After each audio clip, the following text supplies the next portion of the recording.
Hello, welcome back to Garden Obsessed. My name is Carla. Today, it's kind of one of those, it's a cooler day. It's about, I think, 16 degrees Celsius. Yesterday was like 32, 33. So I'm enjoying the cooler weather, and it's kind of drizzly off and on all day. So it's almost the middle of June, and believe it or not, I don't have everything planted. So this is a perfect day for getting some things planted, so I'm gonna try to do that. But before I did that, I thought we might do a garden tour. We do have a community garden plot again this year. It is not 100% planted yet. We got about 70% of it done this week. And once I get the rest of it seeded, I'll go ahead and show you guys that as well. But today, let's do a garden tour here at home. So I also don't have the dahlias planted, but the bed is ready. These stakes are not pounded in or anything. They're just kind of stuck where I thought I would want to space my dahlias. So this will fit 40 the way it currently is. I might try to fit a few more in, and all the self-seeded stuff, you can see that some of it is actually in the way. So unfortunately, some of that stuff is going to have to go, mostly down at the end there, but I think I'll plant down there last, so we'll get as many cuts out of that as we can first before we have to tear that out. We also replaced an apple tree. We had a 5-in-1 here that we planted probably 5 years ago, and in the Hurricane Fiona in the fall, a limb fell off of one of these trees here and landed right smack on the tree and sheared off like most of the branches, and it just was never thriving to begin with. So we went ahead and replaced that. This is a Cortland apple, so it's like a good multi-purpose apple, good for eating, good for baking with, and it's a nice big tall tree. This one is taller than me. It does have some apples coming on it. I'm definitely going to thin those because it's, it's just been transplanted. It's a small tree. It shouldn't have that much fruit on it yet.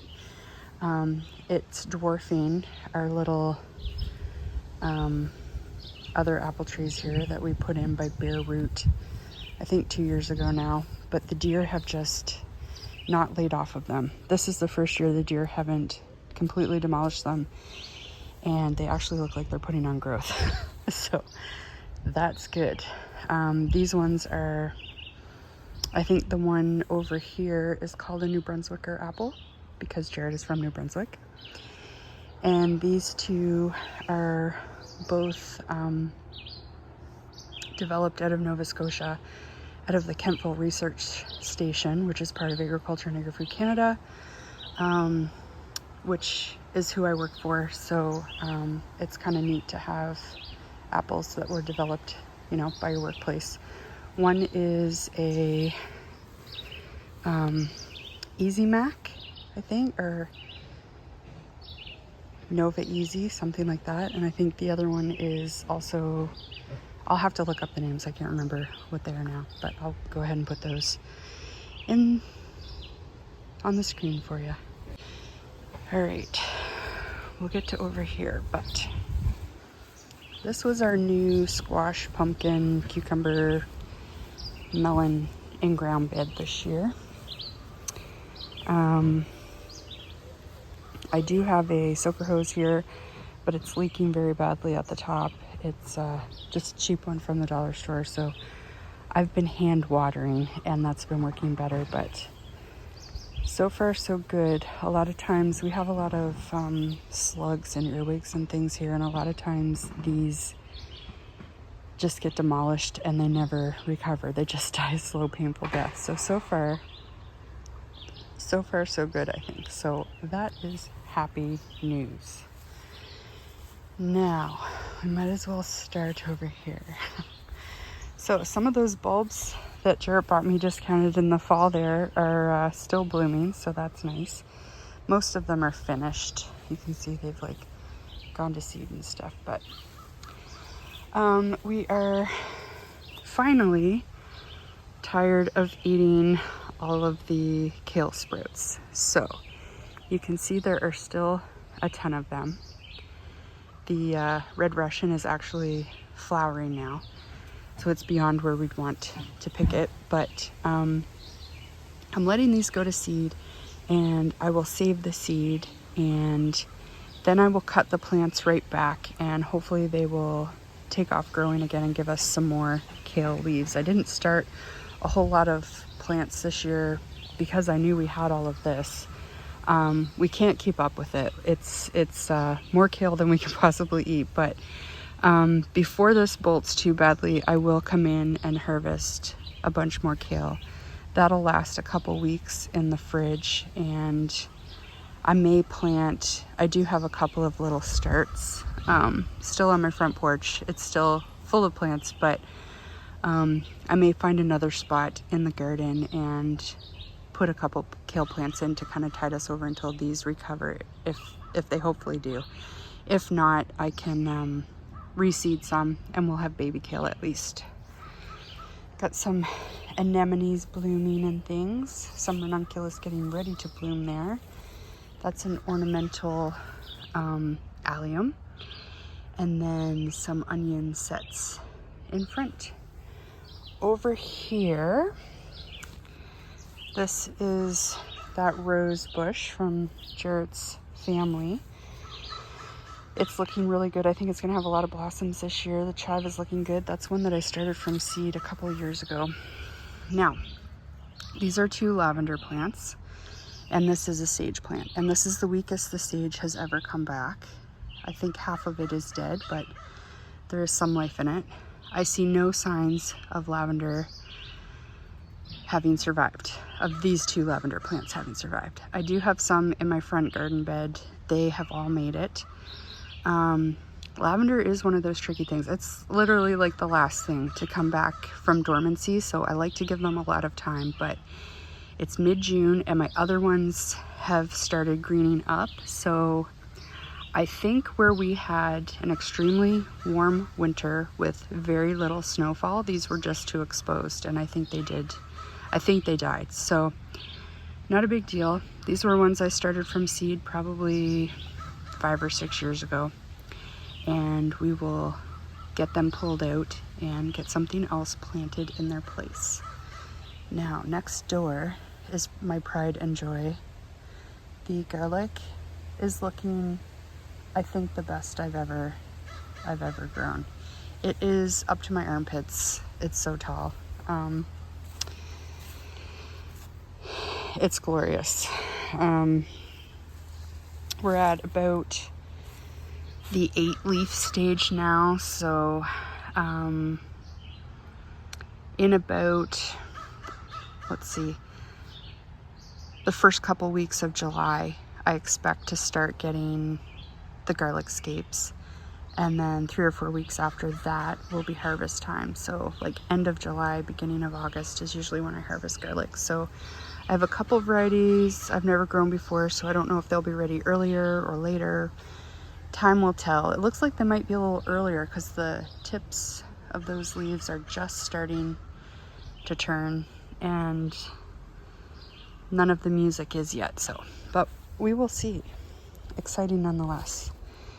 The Egyptian walking onions are also like boob height for those of you that know what that is. So these definitely need to be thinned this year. I'm considering pulling a bunch, like removing a bunch from the ground and turning it into onion powder, but we will see.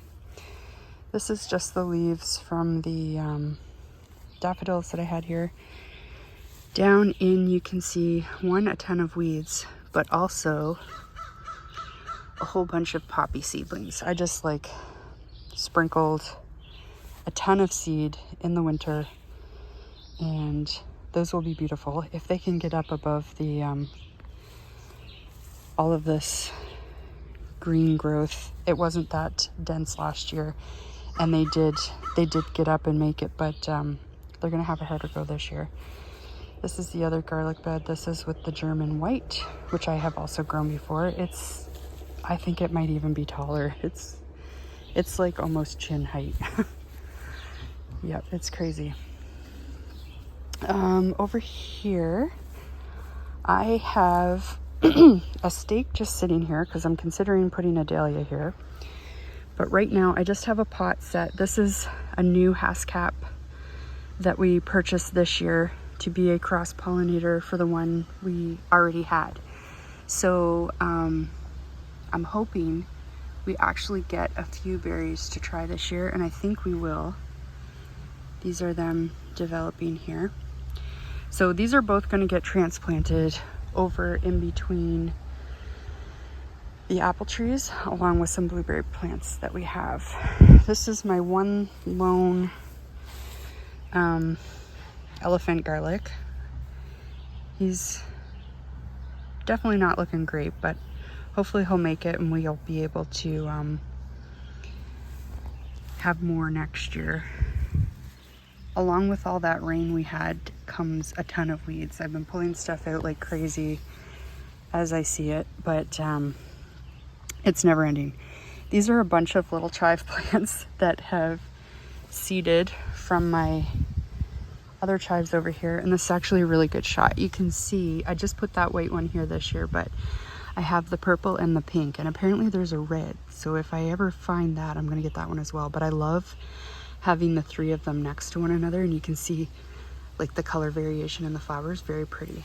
But I hope to transplant these somewhere else. I don't have a plan for exactly what I want to do, but I definitely want a perennial herb garden somewhere to get a lot of these things out of our vegetable growing space, because I don't know exactly how long I want to keep the community garden.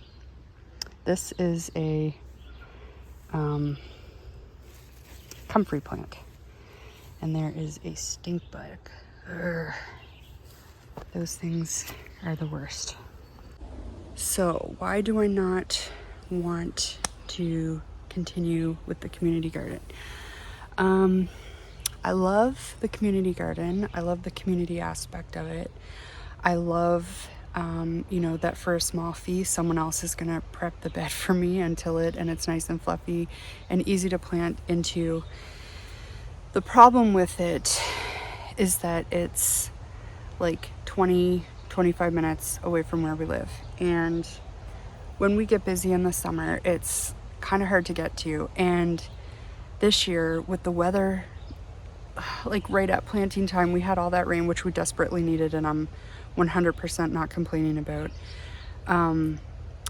If we were in town, located closer in between the raindrops, we would have maybe been able to get some stuff out a little earlier. Like I was at home. I was able to keep getting some things done here at home. It's just, the distance is a little difficult. Back to the tour. These are delphiniums. Some of them have been really affected by something this year. I've never seen it on my delphiniums. I've been reading up on what it could be. It could be delphinium worm. I'm not really sure. Some of them seem to be unaffected.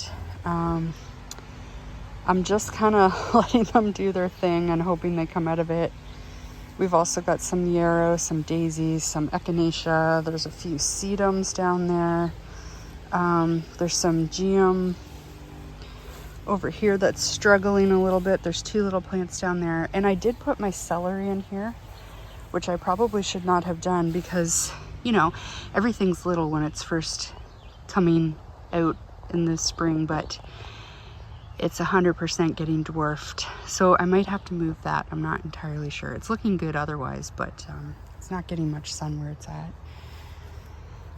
Over here, we have some glorious peas. These are, I'm blanking on the name. Mini Marvel. These are Mini Marvel, I think, or something like that. And they're like a bush variety. They probably should have been trellised, but I'm gonna let them just grow together and wild and see what we get.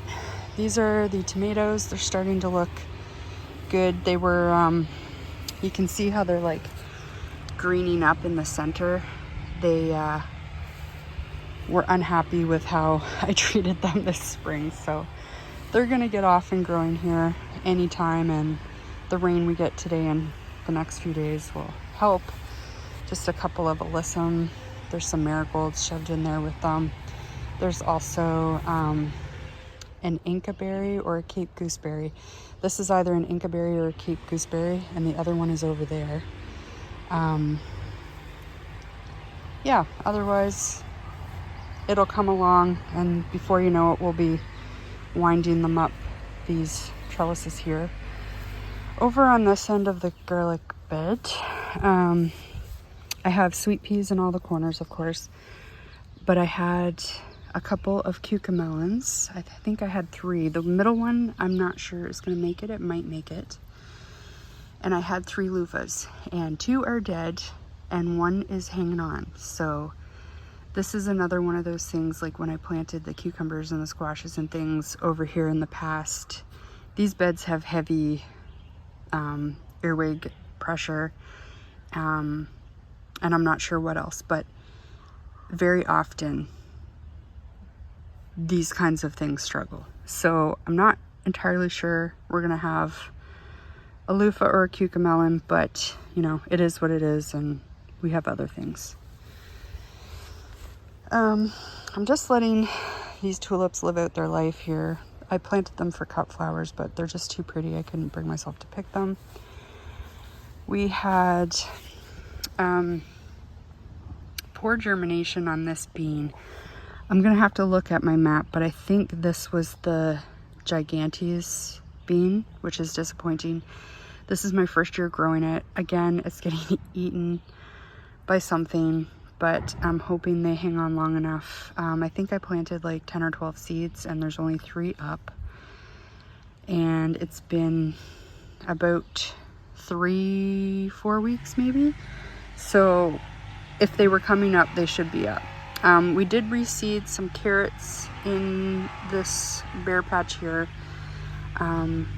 I think I've seen a couple maybe starting, but not a whole lot. We'll see. Now, the broad beans are doing amazing. They're huge. Like, they're huge.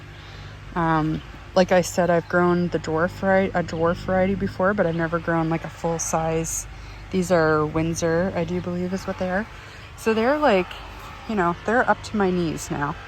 So they're not small plants. They're looking awesome. More sweet peas. And these are my sunset runner beans. And I think most of those are up, but you can see some of them are getting chewed to snot. So I'm keeping an eye on that. I'm not sure what's chewing it. I think it's either slugs or earwigs. And if it wasn't so moist, I could put some diatomaceous earth down, but it's too wet for that to be effective. So we're just hanging in there.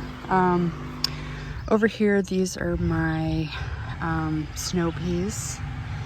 They're growing like crazy. I do have a little bit of room here. I'm not sure what to tuck in here yet, but I will tuck something. There's like, you know, maybe 8 inches. There's some garlic there that we talked about in the last video. I've got a zucchini here hanging on. He's not looking too hot, but I think he'll make it. And over here we have, I think Brussels sprouts and cauliflower, maybe a broccoli or 2.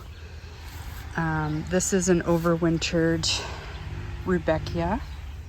This was all rudbeckia in here last year, and I think I only had 1 overwinter. It looked like I had another one for a while, but I think it did finally die. These are overwintered onions, so I will save the seed from those. And then we have some daffodils. Oh my goodness, words are hard today, guys. Some daffodils at the back there.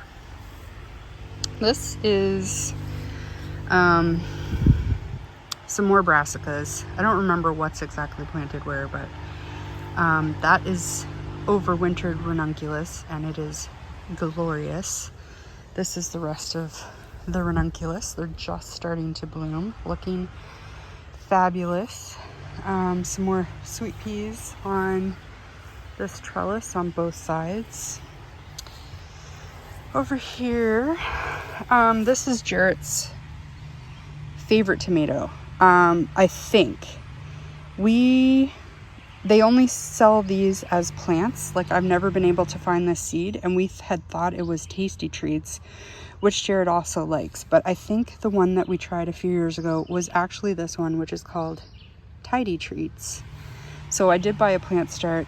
We have both this year going, so we will find out once and for all which one is the one that Jarrett thinks is the best. We've got a little ping tong eggplant, and this is the Inca berry, so the other one is the Cape gooseberry. This is green sprouting broccoli. It's looking really good. It's, I think, doubled in size since I planted it. Then we had some more asparagus here that I planted last year.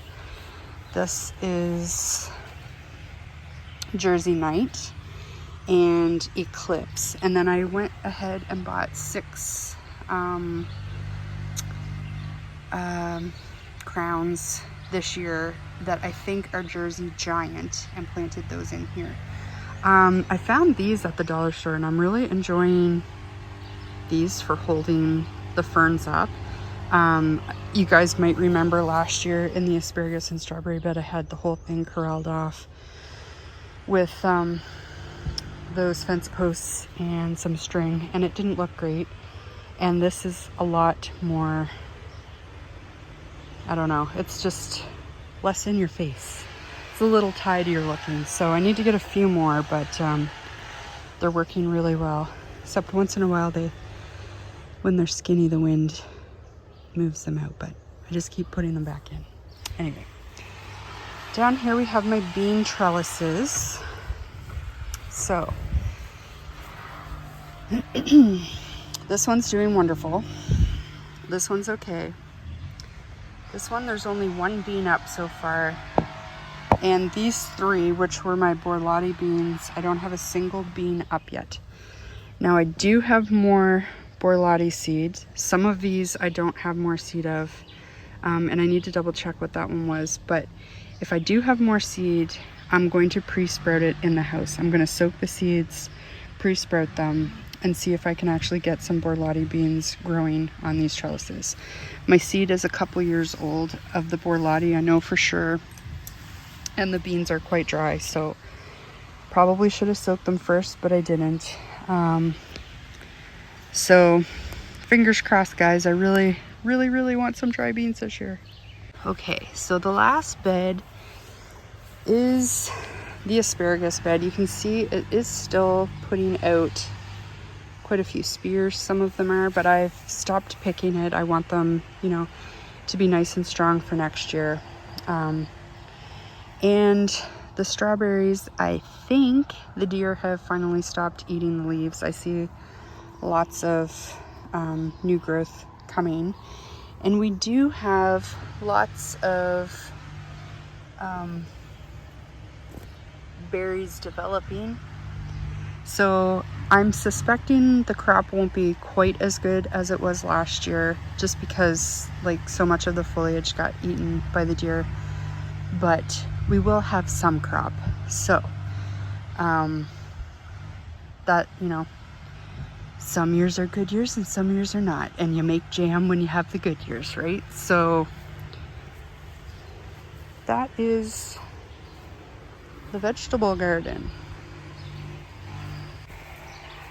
Over here are cut flowers. They're coming along. Lola likes to run through here, so she's taken quite a few things out. But coming.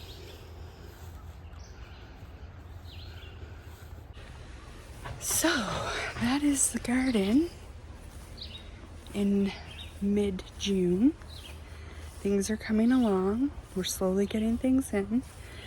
Next priority, like I said, is finish the community garden, and also get this dahlia bed planted so we have lots of dahlias. So, I'm gonna just keep doing my thing today and watch out for that community garden video coming up soon.